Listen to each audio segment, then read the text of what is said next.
আমি কাপা গলায় বললাম, বাবা খুব কষ্ট লাগছে, একটু আস্তে করুন। বাবা শান্ত স্বরে বললেন, আর 1 মিনিট অপেক্ষা করো মা, প্রায় শেষ হয়ে এসেছে। তো বন্ধুরা, আপনারা যদি এই ভিডিওটির আবেগ অনুভব করতে চান তাহলে ভিডিওটি না টেনে সম্পূর্ণ দেখুন। বন্ধুরা, আমার নাম বিপাশা, আমি ক্লাস 9-এ পড়ি। আমার বাবার নাম বিপুল, তিনি বাজারে একটি কসমেটিক্সের দোকান চালান। আমার মা বেশিরভাগ সময় একদম স্বাভাবিক থাকেন, কিন্তু মাঝে মাঝে তার মাথায় সমস্যা দেখা দেয়, তখন তিনি একটু অস্বাভাবিক আচরণ করেন। একদিন রাত প্রায় 12টা বাজে, মা তখন কিছুটা অস্থির হয়ে যাচ্ছিলেন। বাবা শান্তভাবে বোঝানোর চেষ্টা করছিলেন, কিন্তু মা রাগে বকাবকি করছিলেন। আমি ঘরের বাইরে থেকে সব শুনছিলাম। পরে চুপচাপ গিয়ে দেখি মা অনেক রেগে আছেন আর বাবা চুপচাপ বসে আছেন। কিছুক্ষণ পর বাবা ঘর থেকে বের হয়ে এলেন। বাইরে এসে আমাকে দেখে বললেন, মা আজ রাতে আমি তোমার মায়ের সঙ্গে ঘুমাতে পারবো না, ওর মাথায় আজকে একটু বেশি সমস্যা হচ্ছে। যদি তোমার ঘরে একটু জায়গা দাও তাহলে আমি ওখানেই ঘুমাতে চাই, কালকে সকালে দোকানে অনেক কাজ আছে। আমি অবাক হয়ে বাবার দিকে তাকিয়ে রইলাম। এত রাতে বাবা কখনো আমার ঘরে ঘুমাননি। তার চোখে ক্লান্তি ছিল, কণ্ঠে এক ধরনের ভারী ক্লান্ত ভাব।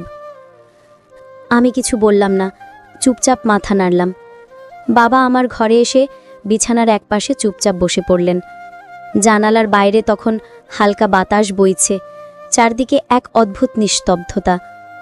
মনে হচ্ছিল পুরো বাড়িটাই যেন গভীর কোনো রহস্যে ঢেকে গেছে। বাবা নিঃশব্দ বললেন, মা আজকের রাতটা একটু অন্যরকম। তোমার মাকে আমি একা রাখতে পারিনি, আবার ওর ঘরে থাকা সম্ভব হচ্ছিল না। আমি কিছুই বুঝতে পারছিলাম না, কেন যেন মনে হচ্ছিল আজকের রাতটা শুধু অস্থির নয়, এর পেছনে লুকিয়ে আছে আরও কিছু, এমন কিছু যা আমি এখনো জানি না। বাতাসের শব্দে জানালার পর্দা নড়ে উঠছিল, আর আমার মনে হচ্ছিল এই রাতটা হয়তো আমার জীবনের গল্পটাই বদলে দেবে। তারপর বাবা ধীরে ধীরে বিছানায় শুয়ে পড়লেন।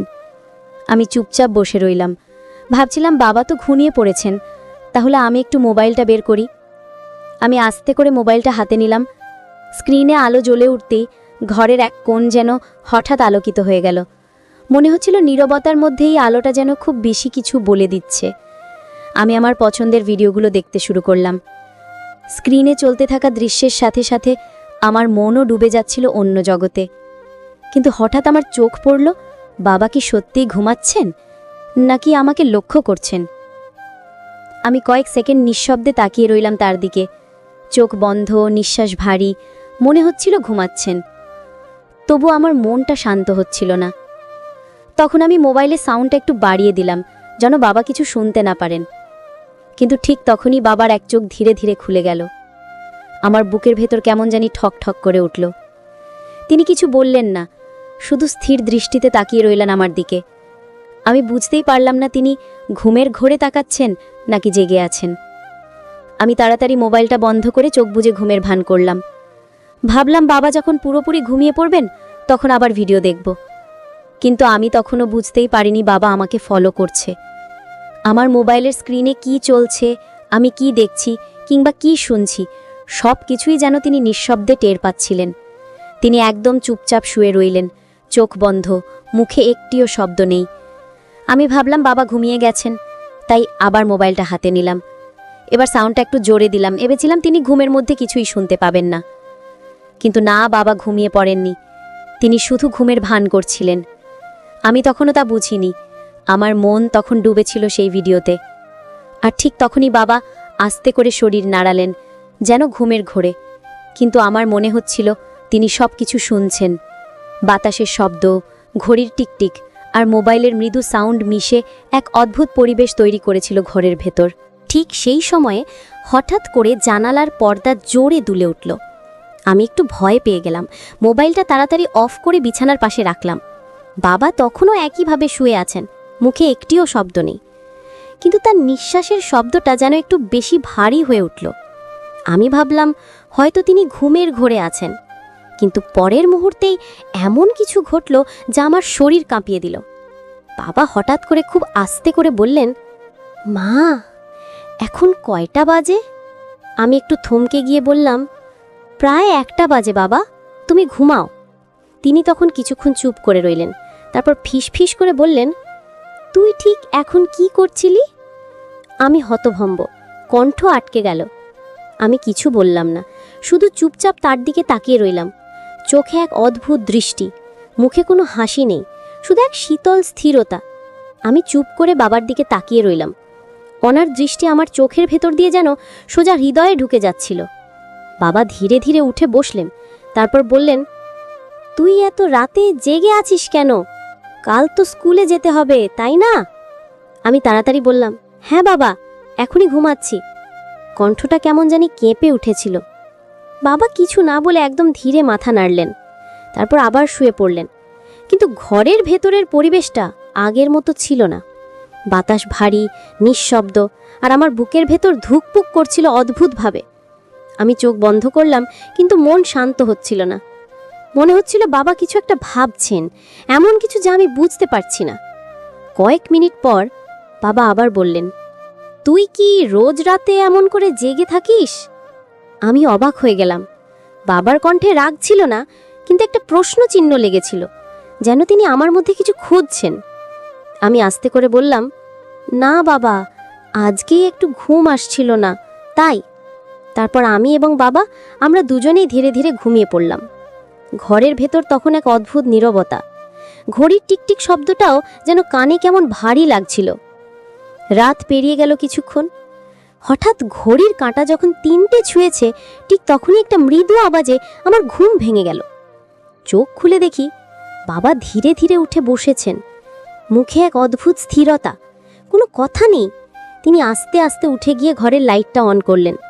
ঘরটা মুহূর্তেই আলোকিত হয়ে উঠল। আমি চোখ আধখোলা করে দেখছিলাম, কিন্তু এমন ভান করছিলাম যেন গভীর ঘুমে আছি। বাবা একবার চারপাশে তাকালেন, তারপর হঠাৎ লাইটটা আবার বন্ধ করে দিলেন। অন্ধকারে তার পায়ের শব্দ শুনতে পাচ্ছিলাম, তিনি দরজার দিকে যাচ্ছেন। দরজাটা আস্তে খুলে বাইরে গেলেন। আমি চুপচাপ বিছানায় পড়ে রইলাম, বুকের ভেতর কেমন ঠকঠক করছিল। বাইরে তখন কুকুরের ডাকে আর বাতাসের শো শো শব্দে বাড়িটা আরো ভয়ানক লাগছিল। 2-3 মিনিটের মতো কোনো শব্দ পেলাম না। মনে হচ্ছিল বাবা হয়তো উঠানে গেছেন অথবা নিচে কিছু খুঁজছেন। তারপর হঠাৎ আবার দরজার হালকা কর্চা শব্দ শোনা গেল। বাবা ফিরে এসেছেন। তিনি আবার ঘরে ঢুকলেন, হাত বাড়িয়ে একবার লাইট অন করলেন, কিন্তু সঙ্গে সঙ্গে বন্ধ করে দিলেন। আলোটা যতক্ষণ জ্বলেছিল আমি স্পষ্ট দেখেছিলাম তার মুখে এক অদ্ভুত ছায়া, যেন তিনি গভীর চিন্তায় আছেন অথবা কিছু লুকিয়ে রাখছেন। তারপর তিনি ধীরে ধীরে এসে নিজের জায়গায় শুয়ে পড়লেন।